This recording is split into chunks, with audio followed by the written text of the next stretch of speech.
Welcome to all of you ITI electrician academy Sultanpur के channel पर मैं एसके वर्मा आप सबका हार्दिक स्वागत और अभिनंदन करता हूं। चलिए क्लास को स्टार्ट किया जाए। इस समय क्लास हम लोगों की ऑब्जेक्टिव प्रश्नों की क्लास चल रही है, चैप्टर नंबर 1 की। तो क्वेश्चन नंबर 25 आपके सामने स्क्रीन पर है, इसको देखिए और सॉल्व करिए। ठीक है। निम्न में से कौन सा चिन्ह 415 वोल्ट का खतरा को प्रदर्शित करता है? तो देखो 415 वोल्ट का खतरा मतलब एक प्रकार का वार्निंग साइन है। वार्निंग मतलब चेतावनी वाला चिन्ह है। जैसे रेलवे स्टेशन वगैरह पर जाते हैं या कहीं पर सब स्टेशन या पावर स्टेशन के आसपास जब जाते हैं तो वहाँ पर खतरे का वार्निंग साइन बना रहता है। चेतावनी चिन्ह कैसे बना रहता है? त्रिभुजाकार बना रहता है। कैसे? त्रिभुजाकार। देखे होंगे रेलवे स्टेशन पर ऐसे त्रिभुजाकार बना रहता है, बीच में ऐसे दो हाथ या और मुंडी वगैरह मनुष्य की खोपड़ी जैसा कुछ बना रहता है। तो वो क्या होता है? खतरा, डेंजर। 415 वोल्ट या 25,000 वोल्ट या 1,32,000 वोल्ट, जहाँ जैसे वोल्टेज रहता है। तो ये एक प्रकार का वार्निंग साइन है। वार्निंग साइन का मतलब चेतावनी चिन्ह है। तो इसमें से देखिए क्या होगा? निषेध। निषेध का मतलब होता है कि यह काम आपको करना ही नहीं है। ठीक है। जैसे बीड़ी पीना, सिगरेट पीना, ये सब करना नहीं करना। सूचना चिन्ह में बताया जाता है कि यहाँ पर पेयजल की व्यवस्था है, यहाँ पर जो है चिकित्सालय की व्यवस्था है, इधर साइड में कार्यालय है, ऑफिस है, ये सब जो है सूचना चिन्ह में आएगा। चेतावनी चिन्ह में ये सब आएगा कि यहाँ पर ये इस प्रकार का खतरा है, लेजर बीम का खतरा है, आग लगने का खतरा है, 415 वोल्ट बिजली के झटके का खतरा है। ये सब चेतावनी चिन्ह में आते हैं। और अनिवार्य चिन्ह में आता है कि इस तरह के कार्य जिन्हें हमें करना ही करना है। जैसे सर पे टोपी लगाना है, आँख पे चश्मे लगाना है, नाक पे मास्क लगाना है, हाथ में ग्लव्स पहनना है, तो ये सब अनिवार्य में आता है। तो आंसर आपका होगा 415 वोल्ट क्या है? एक प्रकार का चेतावनी चिन्ह के अंतर्गत आता है। तो इसमें आएगा ऑप्शन नंबर सी आपका सही है। चलिए नेक्स्ट क्वेश्चन देखते हैं। क्वेश्चन नंबर 26 देखिए। क्वेश्चन नंबर 26 क्या बोल रहा है कि निम्न कथनों पर विचार कीजिए। कथन 1, चेतावनी चिन्ह में हरी पृष्ठभूमि प्रयोग की जाती है। कथन 2, निषेधात्मक चिन्ह में सफ़ेद पृष्ठभूमि प्रयोग की जाती है। अब बताइए, पहले चेक करिए चेतावनी चिन्ह। चेतावनी चिन्ह अभी पिछले क्लास में हमने बताया वार्निंग साइन। वार्निंग साइन में क्या होता है? वार्निंग साइन त्रिभुजाकार होते हैं और इनका जो बैकग्राउंड होता है, ये जो बैकग्राउंड रहेगा ये रहेगा किस कलर में? पीला कलर में, येलो कलर। और पीला कलर का बैकग्राउंड रहेगा और इस पर काले रंग से साइन बना रहेगा। तो चेतावनी चिन्ह में क्या है? हरी पृष्ठभूमि प्रयोग की जाती है। नहीं, हरी पृष्ठभूमि प्रयोग नहीं करी जाती है। तो ये आपका क्या है? गलत हो जाएगा। दूसरा है निषेधात्मक चिन्ह में सफ़ेद पृष्ठभूमि प्रयोग की जाती है।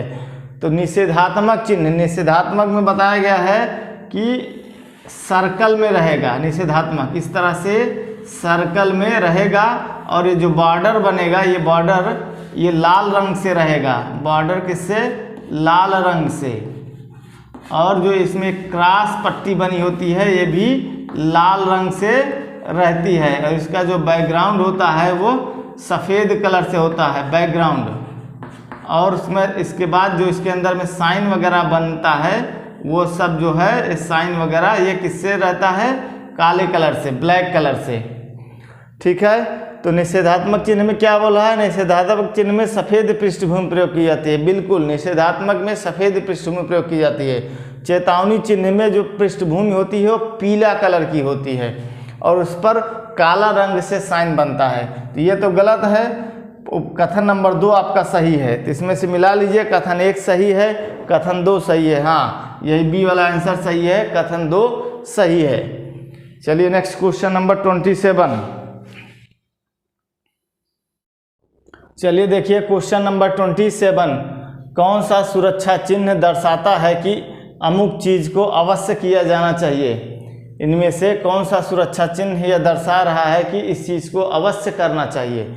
तो अवश्य करना है, मतलब मैंडेटोरी है, अवश्य करना ही है। जैसे आँख में चश्मा लगाना आवश्यक है, अनिवार्य है, सर पर हेलमेट लगाना अनिवार्य है, हाथ में ग्लव्स पहनना अनिवार्य है, पैर में जूते पहनना अनिवार्य है। तो ये सब मैंडेटोरी साइंस हैं, यानी कि अनिवार्य चिन्ह हैं। तो बताइए कौन सा चिन्ह दर्शाता है कि अमुक चीज़ अवश्य किया जाना है। अवश्य किया जाना है मतलब कौन सा दर्शाएगा, अनिवार्य चिन्ह में। ठीक है, निषेध में बताएगा कि नहीं करना है, चेतावनी में बताएगा कि इधर खतरा हो सकता है, आप जाइए तो संभाल के। दूसरा है कि सूचना चिन्ह है, यहाँ पर ये चीज़ें हैं, इस साइड में ये है, इस साइड में है, उस साइड में सूचना देता है। अनिवार्य चिन्ह में क्या है कि यह चीज़ आपको करना ही करना है। ठीक है, तो ऑप्शन नंबर बी आपका सही है। चलो 27 के बाद नेक्स्ट क्वेश्चन नंबर 28। चलिए क्वेश्चन नंबर 28, जहर से खतरे के लिए कौन सा चिन्ह प्रयोग किया जाता है। जहर यानी कि टॉक्सिक मटेरियल्स, खतरा ये हमने लिखा है, यहाँ पर लिख दिया है जहर के लिए टॉक्सिक, TOXIC, टॉक्सिक मटेरियल्स यानी कि जहर का खतरा, और लेजर बीम का खतरा, फ्रेगाइल रूफ यानी कि जर्जर छत का खतरा, विद्युत का खतरा, ये सब चीज़ें जो है वार्निंग साइन के अंतर्गत आती हैं, यानी कि चेतावनी चिन्ह के अंतर्गत आती हैं। तो पूछ रहा है ये कि जहर से खतरे के लिए कौन सा चिन्ह प्रयोग किया जाता है। ये देखिए 4 चिन्ह दिए गए हैं, ये 4 चिन्ह दिए गए हैं, इसमें जहर के लिए कौन सा चिन्ह प्रयोग किया जाएगा। तो ऑप्शन नंबर ए जो है वो है लेजर बीम का खतरा। ऑप्शन नंबर बी जो है यही है टॉक्सिक यानी कि जहर से खतरे का चिन्ह। और ऑप्शन नंबर सी जो प्लस है ये क्या है, यह है आपका सूचनात्मक चिन्ह है, यानी कि ये इंफॉर्मेटिव साइंस। और इनमें से कोई नहीं का कोई मतलब है नहीं।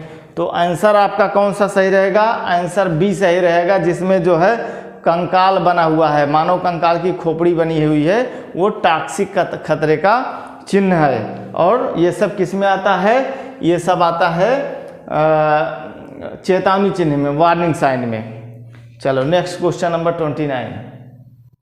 तो क्वेश्चन नंबर 30 देखिए, लिखा है दिए गए सुरक्षा चिन्ह का नाम क्या है। दिए गए सुरक्षा चिन्ह का नाम क्या है। तो सुरक्षा चिन्ह पहले देखिए, देख लिए क्या है, ग्लाव्स है, हैंड ग्लाव्स। ठीक, अब हैंड ग्लाव्स किस प्रकार के सुरक्षा चिन्ह में आएगा, निषेधात्मक में आएगा, सूचनात्मक में आएगा, चेतावनी में आएगा कि अनिवार्य में आएगा। अनिवार्य चिन्ह में आएगा, यानी कि मैंडेटरी साइंस में आएगा। चश्मा पहनना अनिवार्य है, सर पे हेलमेट लगाना अनिवार्य है, हाथ में ग्लास पहनना अनिवार्य है, मैंडेटरी साइन में आएगा। तो आंसर क्या हो जाएगा आपका, आवश्यक चिन्ह। ऑप्शन नंबर बी सही है, लेकिन आपकी बुक में आंसर डी दिया गया है जो कि गलत है। आंसर डी किसी भी कीमत पर नहीं हो सकता है, सूचनात्मक चिन्ह। तो हाथ में दस्ताने पहनना सूचनात्मक चिन्ह नहीं है, ये अनिवार्य चिन्ह है।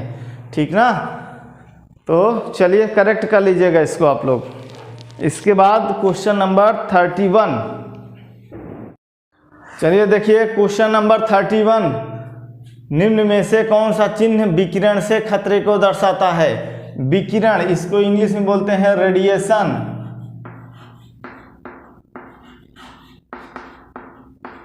ठीक ना, विकिरण से तमाम खतरा है, जान ही रहे ना। आजकल जो मोबाइल के टावर हैं इनसे रेडिएशन का खतरा बहुत अधिक फैल रहा है। ठीक है, हर चीज़ जो है तरंगों से, विद्युत चुंबकीय तरंगों से हो रही है सारा काम। तो इसका फिगर देखिए पहले आप, ये देखिए ये 4 प्रकार के साइन हैं। ये 4 प्रकार के साइन में जो पहला साइन है क्या दिखा रहा है, पहला साइन ए वाला आग से खतरा दिखा रहा है। ठीक है, दूसरा वाला क्या है, दूसरे वाले में देखिए एक कुछ ऊपर से बूंद बूंद करके गिर रहा है किसी चीज़ के ऊपर, और जहाँ पर गिर रहा है देखिए वो चीज़ कटती जा रही है, यानी कि कोरोसिव सब्सटेंस। ठीक है, संक्षारण वाले जो तत्व होते हैं उनका खतरा है। इसके बाद ऑप्शन नंबर सी जो है वो है लेजर बीम का खतरा, और ऑप्शन नंबर डी जो है ये है आयोनाइजिंग रेडिएशन का खतरा, या ऐसे आप समझिए रेडिएशन का खतरा। ऑप्शन नंबर डी इसमें सही रहेगा, रेडिएशन का खतरा, आयोनाइजिंग रेडिएशन। फिर से देख लीजिए एक बार ऑप्शन नंबर डी को, ये है रेडिएशन के खतरे का सिंबल। विकिरण, ठीक ना, चाहे वो रेडियो एक्टिव विकिरण हो, यानी कि न्यूक्लियर पदार्थ जो होते हैं, परमाणु पदार्थ जो होते हैं, उनकी वजह से कोई रेडिएशन का खतरा हो, या विद्युत चुंबकीय तरंगों की वजह से रेडिएशन का खतरा हो, उन सब के लिए ये सिंबल रहेगा। तो ऑप्शन नंबर डी आपका सही रहेगा। अब यहाँ फिगर वगैरह तो दे नहीं रहे हैं, आपको फिगर बनाने में बहुत टाइम लगेगा, तो समय खराब जाएगा। चलिए नेक्स्ट क्वेश्चन देखते हैं 32। क्वेश्चन नंबर 32, निम्न आकृति में किस प्रकार का सुरक्षा चिन्ह दर्शाया गया है? तो निम्न आकृति, पहले तो आकृति देखिए कौन सी है, फिर बताइए कौन सा सुरक्षा चिन्ह दर्शाया गया है।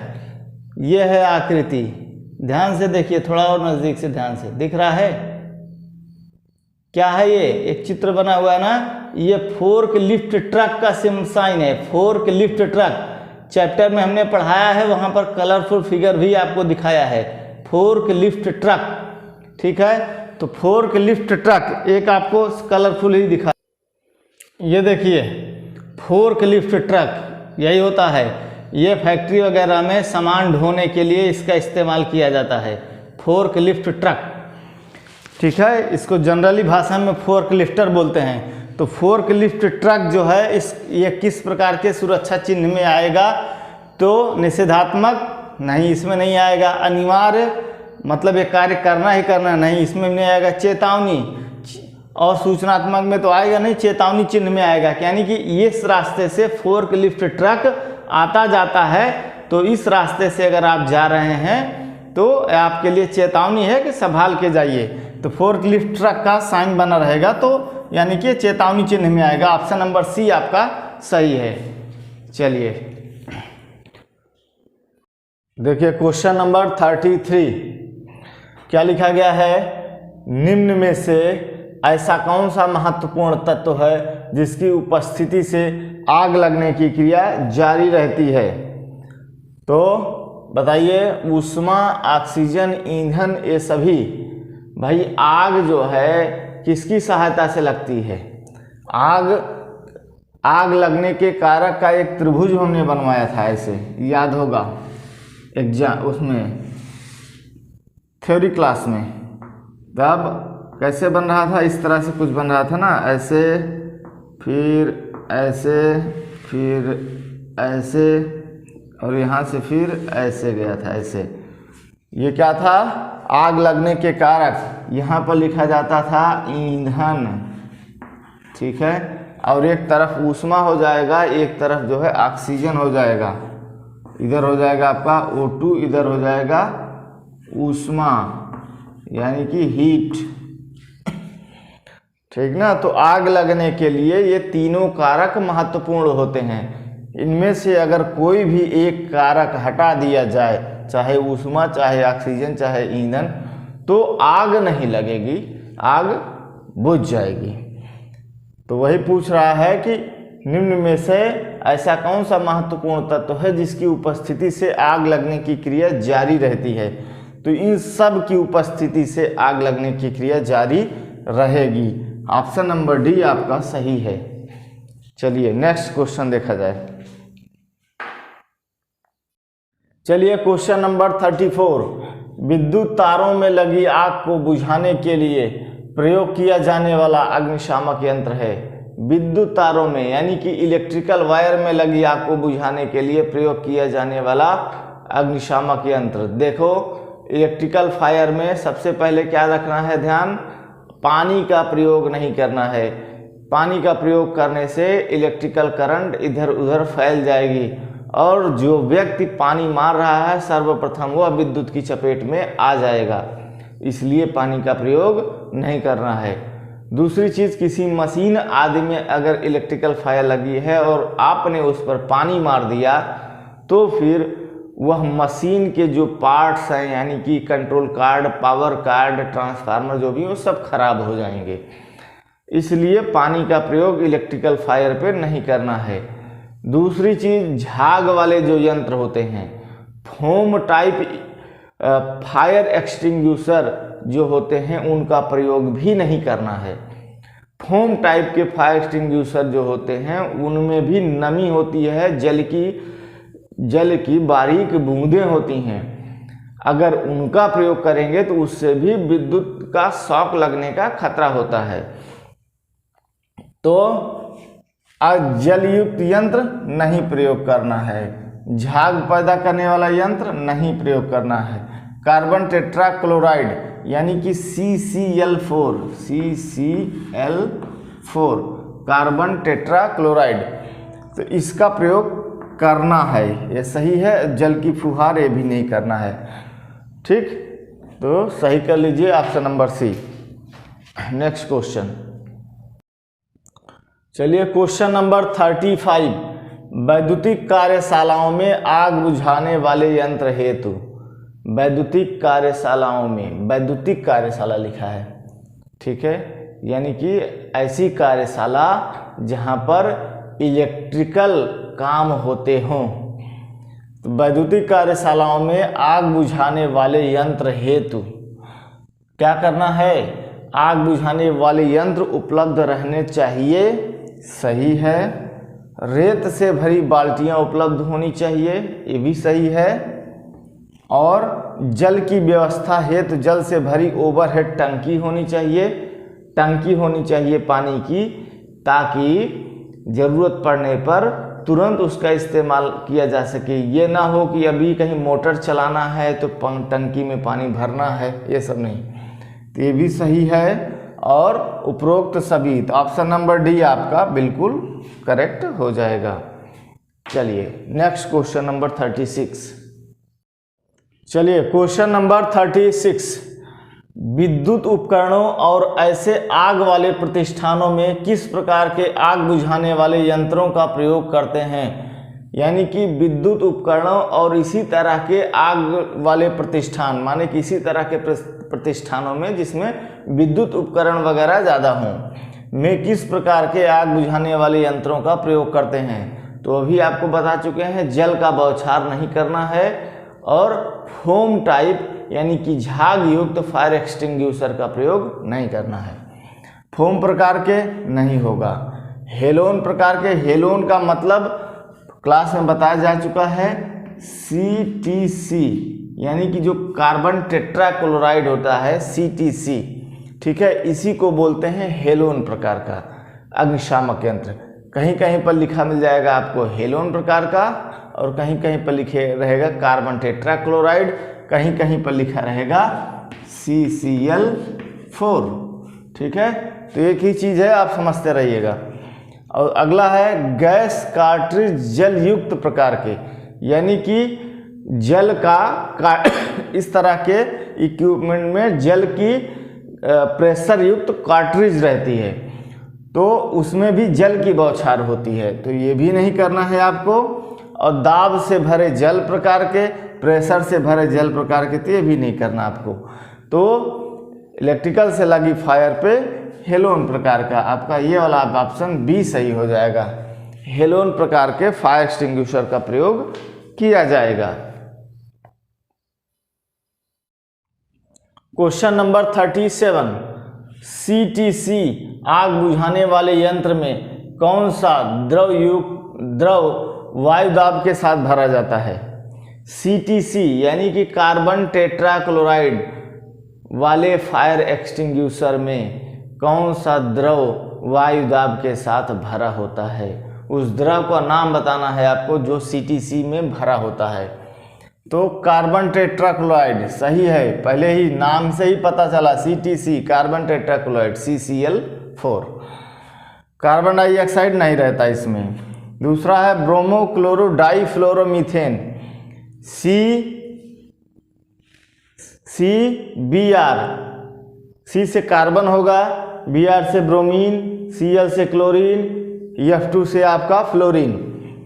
तो ब्रोमो क्लोरो डाई फ्लोरो मीथेन ये आपका हो गया CbRClF2, या इसका कहीं कहीं पर नाम लिखा मिलेगा आपको BCF, ब्रोमो क्लोरो डाई फ्लोरो मीथेन, शॉर्टकट में उसको BCF या फिर BFC भी लिखा रहता है। तो जहाँ जैसा रहेगा आप समझ लीजिएगा। तो ये भी डाला जाता है, या तो कार्बन टेट्राक्लोराइड डाला जाएगा या तो ब्रोमो क्लोरो डाई फ्लोरो मीथेन डाला जाएगा CTC टाइप फायर एक्सटिंग्विशर में। तो ये दोनों सही हैं, उपरोक्त ए और सी दोनों। ये वाला आंसर आपका डी वाला आंसर जो है ये आपका सही होगा। चलिए नेक्स्ट क्वेश्चन नंबर 38। चलिए क्वेश्चन नंबर 38, पेट्रोल से लगी आग को बुझाने के लिए डैश डैश डैश का प्रयोग किया जाता है। तो पेट्रोल यानी कि लिक्विड में लगी आग, पेट्रोल, डीजल, मिट्टी का तेल, स्प्रिट, एल्कोहल, इन सब में लगी आग किस टाइप की फायर में आएगी? बी टाइप की फायर में। ए टाइप बी टाइप होता ना, तो ये सब बी टाइप की फायर में आती है, लिक्विड में लगी आग। और इस तरह की आग को बुझाने के लिए देखिए जो लिखा गया है, पहले तो ये पानी की बाल्टी लिखा गया है, तो पानी की बाल्टी का प्रयोग, पानी का प्रयोग जो है लिक्विड में लगी आग को बुझाने के लिए नहीं किया जाता है, क्योंकि जब उसमें पानी मारते हैं तो और तेजी से लपक उठती है, ठीक ना। तो पानी की बाल्टी का प्रयोग नहीं करना है। दूसरा, रेत की बाल्टी और शुष्क पाउडर अग्निशामक यंत्र, तो रेत की बाल्टी और ड्राई पाउडर का प्रयोग कर सकते हैं।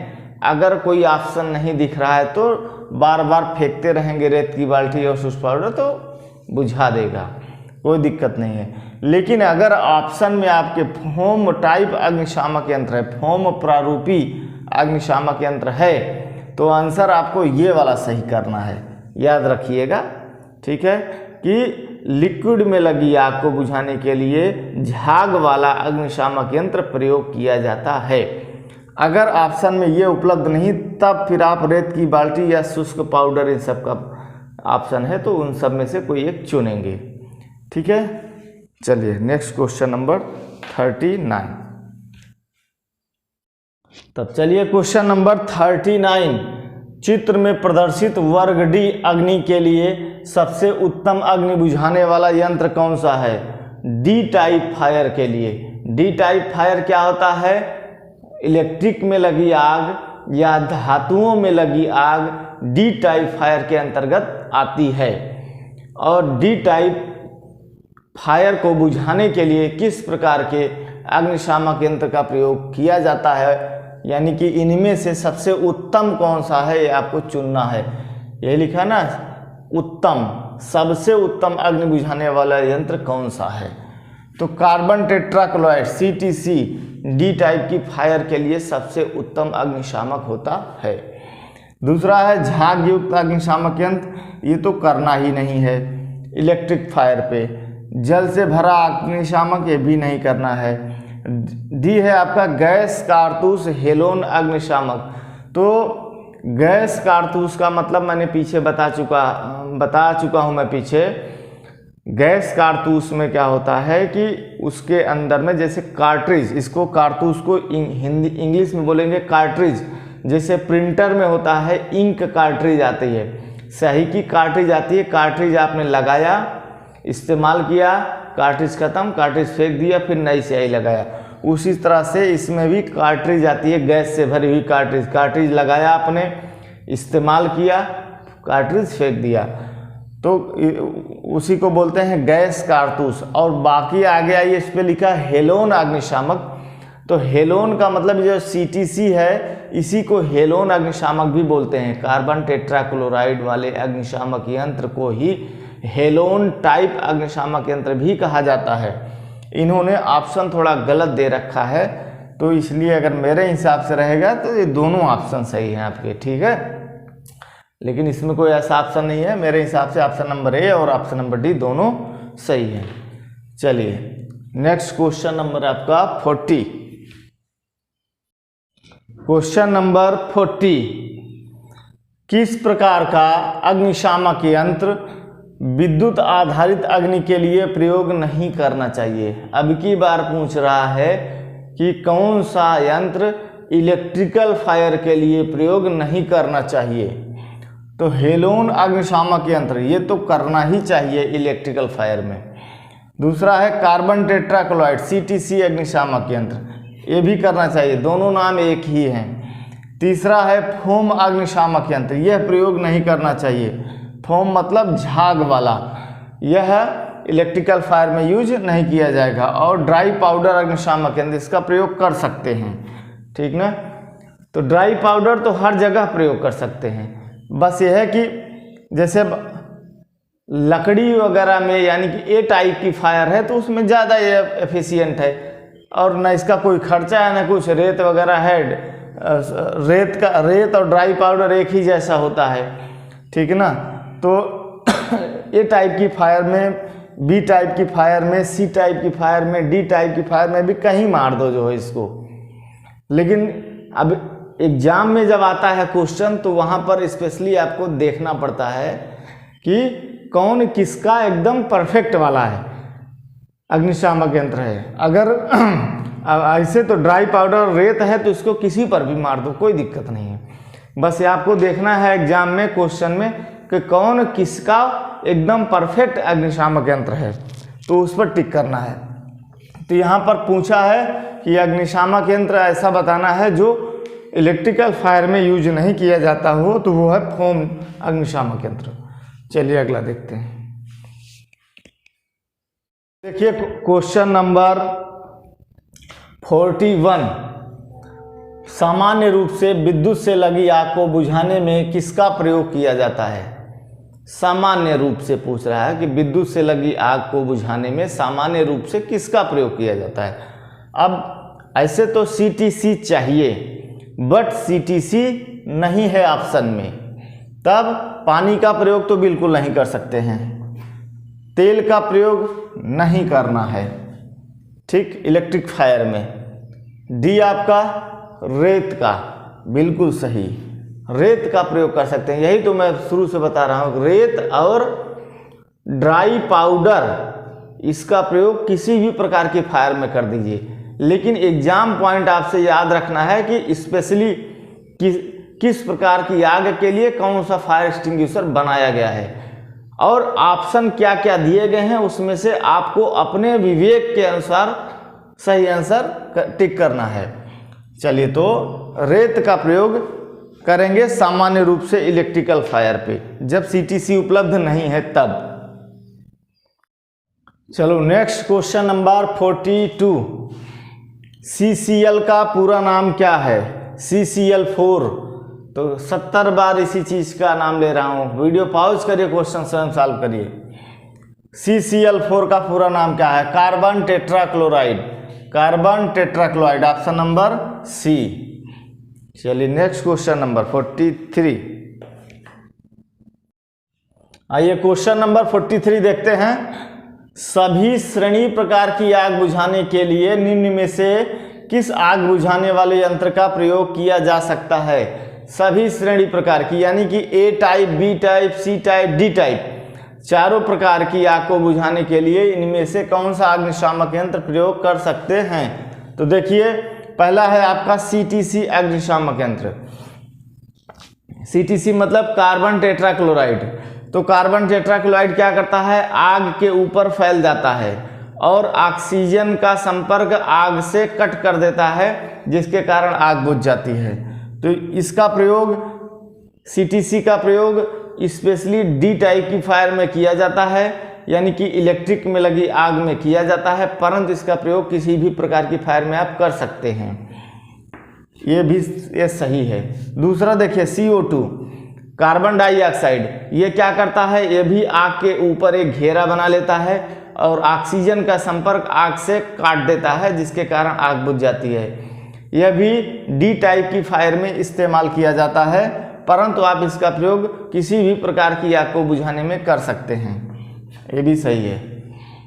ड्राई पाउडर यानी कि शुष्क चूर्ण टाइप अग्निशामक यंत्र, इसमें क्या होता है, प्रेशर के साथ यानी कि दाब के साथ शुष्क चूर्ण एक सिलेंडर में भरा होता है और आग के ऊपर जब हम मारते हैं तो आग के ऊपर एक पाउडर का लेयर बन जाता है और आग लेयर ऐसे आग के ऊपर पूरा फैल जाएगा और ऑक्सीजन की सप्लाई आग से कट जाएगी, जिसके कारण आग बुझ जाएगी। इसका प्रयोग भी स्पेशली डी टाइप की फायर में किया जाता है, परंतु आप इसका प्रयोग किसी भी प्रकार की आग को बुझाने में कर सकते हैं।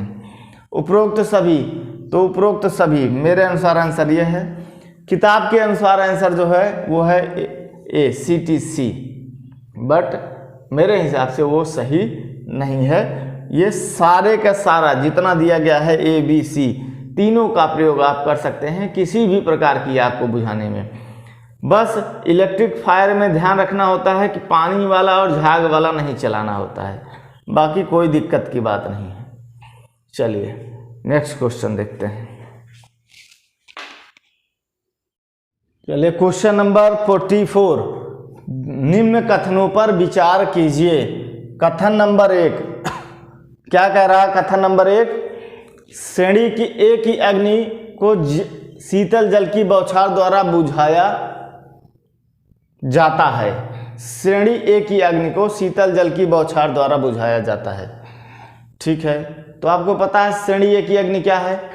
लकड़ी, कपड़ा, कागज, जूट, कोयला आदि में लगी आग श्रेणी ए प्रकार की आग के अंतर्गत आती है और इसमें लगी आग को बुझाने के लिए शीतल जल की बौछार का प्रयोग किया जाता है।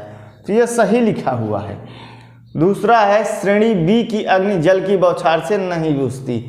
श्रेणी बी में लिक्विड में लगी आग जैसे पेट्रोल, डीजल, मिट्टी का तेल, एल्कोहल, स्प्रिट आदि में लगी आग श्रेणी बी की अग्नि में आती है।